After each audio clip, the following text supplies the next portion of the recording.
आज का दिन बहुत ही शुभ था। एक तो मंगलवार था, दूसरा हमारी आज की ट्रिप थी वैष्णो माता की और मुझे निकलना था इवनिंग में। तो सोचा कि मॉर्निंग में अपना ड्यूटी करके शाम को इवनिंग में निकल जाते हैं, क्यों बिना बात के लिए एक दिन का वीक ऑफ और बढ़ाया। तो मैं आ गई थी नहा धोकर सिर धोकर अपने वर्किंग प्लेस पर अपना सारा पेंडिंग काम कंप्लीट कर रही थी। मैं कोई भी काम छोड़कर नहीं जाने वाली थी, क्योंकि मैं नहीं चाहती थी कि ट्रैवलिंग की थकान हो और मुझे आते ही इतना सारा काम देखने को मिले। तो मैं फटाफट अपना काम कंप्लीट कर रही थी, लेकिन एक प्रॉब्लम मुझे बार बार फेस करनी पड़ रही थी और उसकी वजह से मैं इतना इरिटेट हो रही थी, जो आप मेरे फेस पर भी देख सकते हो। हमारी आरएसी कंफर्म हो गई थी, लेकिन दुख इस बात का था कि सभी लोग अलग अलग कोच में डिवाइडेड थे। टाइम हो गया था और मैं निकल चुकी थी अपने जल्दी से। स्टेशन पहुंचने के बाद मेरी ट्रेन भी आ गई थी और मैं अपने कोच में चढ़ गई थी अपनी रिजर्व सीट पर।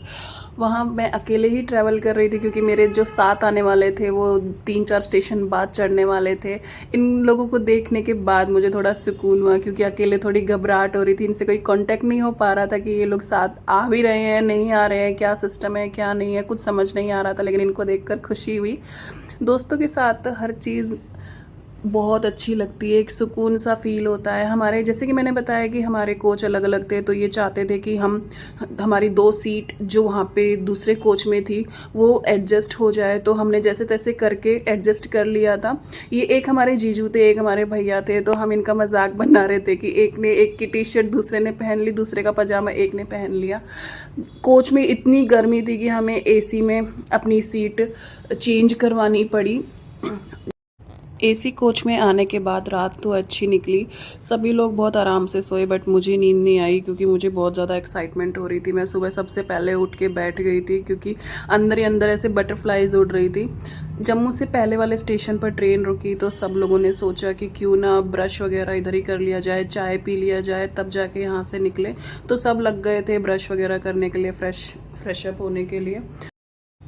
हमारे ही कोच में हमारे ही सीट के सामने वाली सीट पर 2 अंकल थे जो हमारे साथ कटरा तक गए थे, हमें रास्ते में भी मिले थे। ऐसे अगर कोई मिलता है तो बहुत खुशी होती है। फाइनली हम लोग जम्मू पहुंच गए थे और उतरने के बाद इन लोगों का फ़ोटो सेशन और वीडियो शूट चालू हो गया था। इन्होंने 20 मिनट यहाँ पे ख़राब कर दी थी।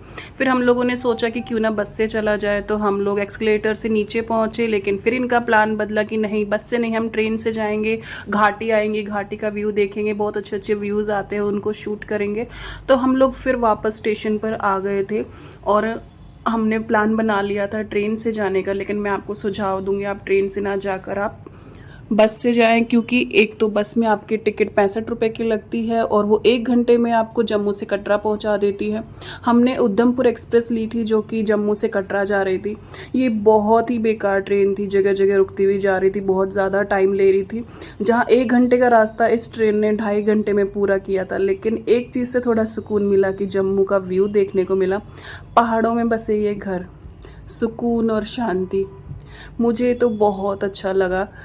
थोड़ा कंपनसेशन ज़रूर मिला कि हमारी ट्रेन जो लेट चल रही है, धीरे धीरे चल रही है।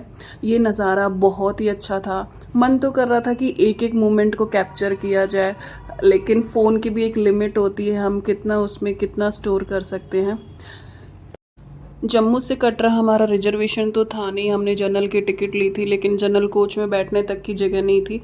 तो हमने अपना जनरल से स्लीपर में कन्वर्ट कराने के लिए टीटी से बात की, तो टीटी ने पर सवारी 100 रुपये हमसे एक्स्ट्रा चार्ज किया। तो आप सोच सकते हैं कि हमने जनरल का 160 का टिकट लिया था, प्लस में 100 रुपये हमने एक्स्ट्रा दिए, 260 रुपये में जाके हम लोग जम्मू से कटरा पहुँचे। तो मेरी ज़रूर मानिएगा कि आप बस से ट्रैवल कीजिएगा, बस बहुत जल्दी पहुँचाती है और बहुत ही अच्छा सफ़र रहेगा आपका। ऐसा नहीं है कि व्यू ओनली सिर्फ आपको ट्रेन के सफ़र में देखने को मिलेगा, same as it is view आपको बस से भी देखने को मिलेगा। आते टाइम हम लोगों ने तो बस से ही ट्रैवल किया था, जैसे तैसे हम लोग पहुंच गए थे।